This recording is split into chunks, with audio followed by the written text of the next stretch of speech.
Владимир Уйба провел встречу с чрезвычайным и полномочным послом Республики Узбекистан в России Батиржоном Асадовым.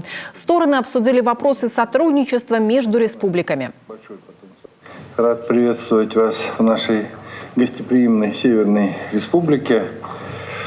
Уверен, что ваш визит оставит только добрые впечатления и желание вернуться в нашу республику снова.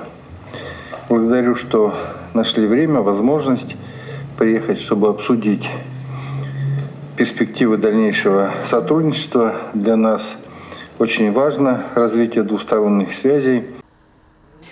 В 2022 году в Куми уже приезжала делегация Узбекистана. Дважды в Ташкенте проходили бизнес-миссии представителей нашего региона. И, как отметил Владимир Уйба, мы готовы организовать еще одну бизнес-миссию, во время которой регион представит свою продукцию. Коми, к слову, уже поставляют в Узбекистан древесину, древесный уголь, текстильные материалы, экспортируют минеральное топливо, нефть, продукты перегонки, битуминозные вещества и минеральные воски. Из Узбекистана в наш регион импортируются продукты неорганической химии. Товарооборот между Республикой Коми и Узбекистаном растет. Уважаемый Владимир Викторович, рад встрече с вами. Прежде всего, позвольте выразить признательность за оказанное нашей делегации радушное гостеприимство и теплый прием. Вы не понаслышке знаете, и по прежней работе вы хорошо, наверное, знаете, что наши отношения на сегодняшний день вышли на беспрецедентный уровень.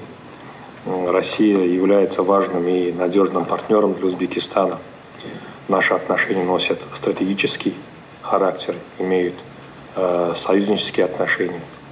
И сегодня наши отношения динамично развиваются.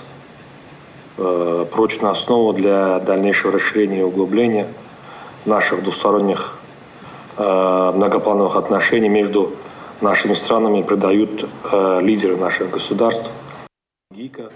Налажены связи между республиками и в сфере образования. На протяжении ряда лет успешно реализуются международные проекты в области поддержки и продвижения русского языка.